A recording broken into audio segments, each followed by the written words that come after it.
जाकी सहज श्वास श्रुतिचारी, सोहरि पढ़यह कौतुक भारी। विद्या विनय निपुण गुणशीला, खेलहि खेल सकल नृप लीला। चारों वेद जिनके स्वाभाविक श्वास हैं, वे भगवान पढ़े, यह बड़ा कौतुक है। चारों भाई विद्या विनय गुण और शील में बड़े निपुण हैं और सब राजाओं की लीलाओं के ही खेल खेलते हैं।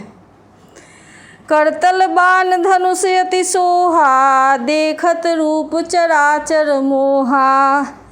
जिन बीथिन बिहरहि सब भाई, थकित होहि सब लोग लुगाई। हाथ में बाण और धनुष बहुत ही शोभा देते हैं। रूप देखते ही चराचर जड़ चेतन मोहित हो जाते हैं। वे सब भाई जिन गलियों में खेलते हुए निकलते हैं, उन गलियों के सभी स्त्री पुरुष उनको देखकर स्नेह से शिथिल हो जाते हैं अथवा ठिठक कर रह जाते हैं। कौशलपुरवासी नर नारी वृद्ध अरुबाल, प्राणहु ते प्रिय लागत, सब कहूँ राम कृपाल। कौशलपुर के रहने वाले स्त्री पुरुष बूढ़े और बालक सभी को कृपालु श्री रामचंद्र जी प्राणों से भी प्रिय लगते हैं। बंधु सखा संग ले ही बोलाई, वन मृग नित खेल ही जाई।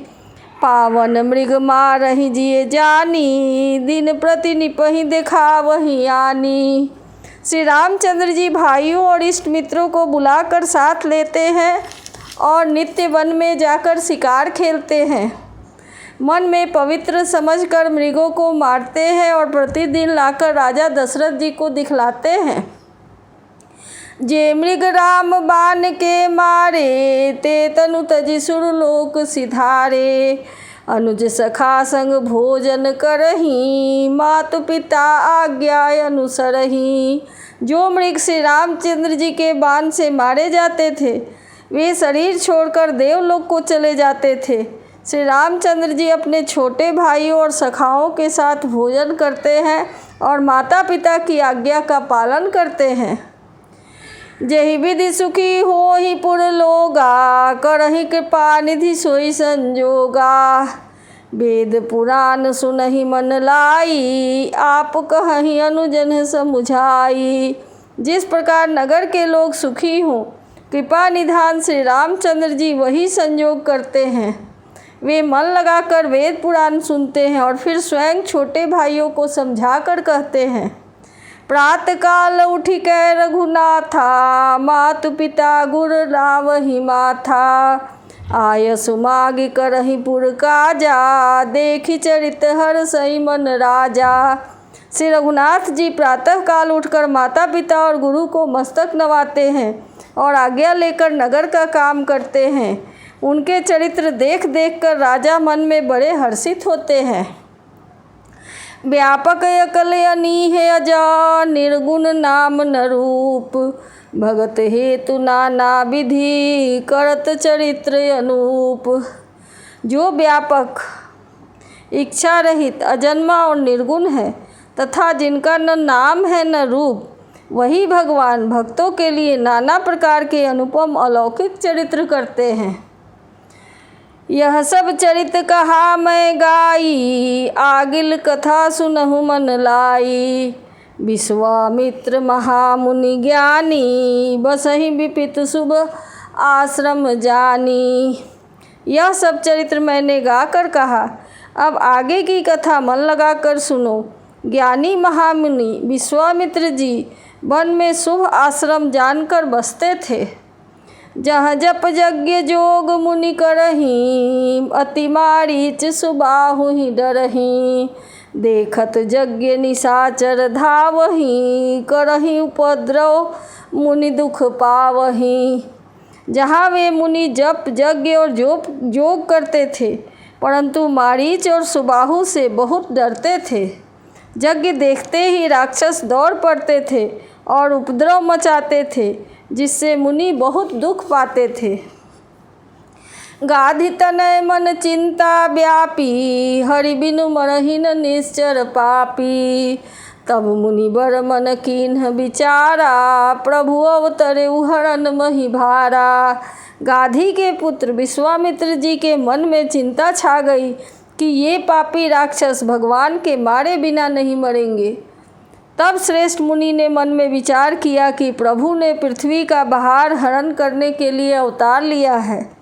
एहू मिस देखो पद जाई, करि बिनती आनौ दो भाई। ज्ञान विराग सकल गुण ऐना, सो प्रभु मैं देखब भरी नैना। इसी बहाने जाकर मैं उनके चरणों का दर्शन करूं और विनती करके दोनों भाइयों को ले आऊं।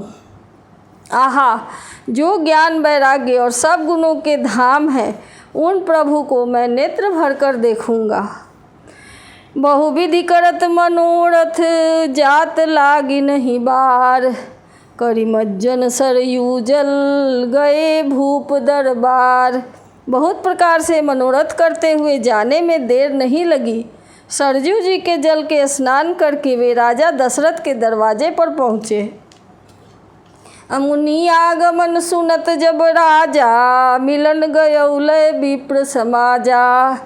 करि दंडवत मुनि ही सन्मानी, निज आसन बैठारे न्यानी। राजा ने जब मुनि का आना सुना तो वे ब्राह्मणों के समाज के साथ लेकर मिलने गए और दंडवत करके मुनि का सम्मान करते हुए उन्हें लाकर अपने आसन पर बैठाया। चरण पखारी कीन्हे अति पूजा, मौसम आज धन्य नहीं दूजा। विविध भांति भोजन करवावा, मुनिवर हृदय हर्ष अति पावा।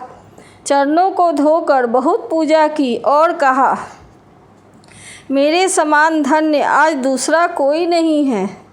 फिर अनेक प्रकार के भोजन करवाए, जिससे श्रेष्ठ मुनि ने अपने हृदय में बहुत ही हर्ष प्राप्त किया। पुनि चरणनि मेले सुतचारी, राम देखि मुनि देह बिसारी। भये मगन देखत मुख शोभा, जनु चकोर पूरन शशि लोभा। फिर राजा ने चारों पुत्रों को मुनि के चरणों पर डाल दिया। श्री रामचंद्र जी को देखकर मुनि अपनी देह की सुधि भूल गए। वे श्री राम जी के मुख की शोभा देखते ही ऐसे मग्न हो गए मानो चकोर पूर्ण चंद्रमा को देखकर लुभा गया हो। तब मन हरस बचन कहराऊ, मुनियस कृपा न कीन्हि काहू। केहि कारण आगमन तुम्हारा, कहु सो करत न लावऊं बारा। तब राजा ने मन में हर्षित होकर ये वचन कहे, हे मुनि, इस प्रकार कृपा तो आपने कभी नहीं की। आज किस कारण से आपका शुभागमन हुआ, कहिए, मैं उसे पूरा करने में देर नहीं लगाऊंगा।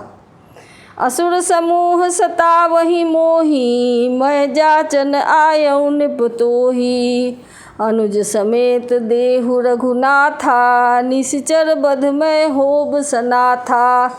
मुनि ने कहा, हे राजन, राक्षसों के समूह मुझे बहुत सताते हैं, इसीलिए मैं तुमसे कुछ मांगने आया हूँ।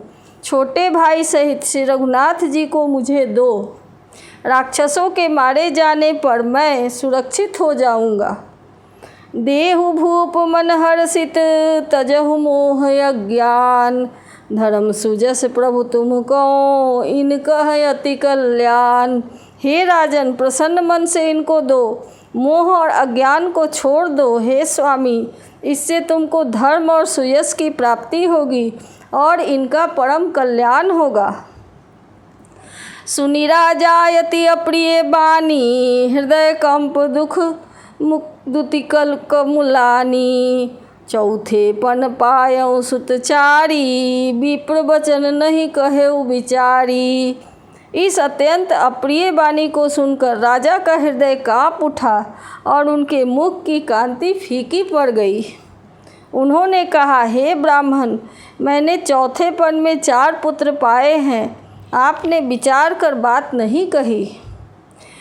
मागहु भूमि धेनु धन कोसा, सर्वस देऊ आज सहरोसा। देह प्राण ते प्रिय कछु नाही, सो मुनि देऊ निमिष एक माही।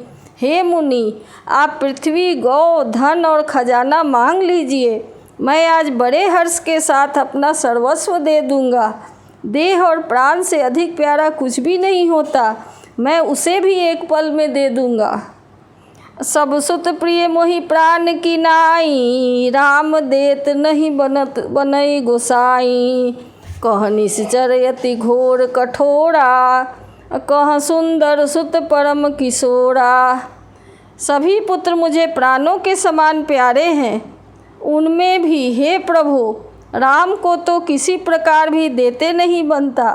कहाँ अत्यंत डरावने और क्रूर राक्षस और कहाँ परम किशोर अवस्था के बिल्कुल सुकुमार मेरे सुंदर पुत्र। सुनि निप गिरा प्रेम रस सानी, हृदय हरस माना मुनि ज्ञानी। तब वशिष्ठ बहुविधि समुझावा, निप संदेह नाश कह पावा। प्रेम रस में सनी हुई राजा की वाणी सुनकर ज्ञानी मुनि विश्वामित्र जी ने हृदय में बड़ा हर्ष माना। तब वशिष्ठ जी ने राजा को बहुत प्रकार से समझाया, जिससे राजा का संदेह का नाश हुआ।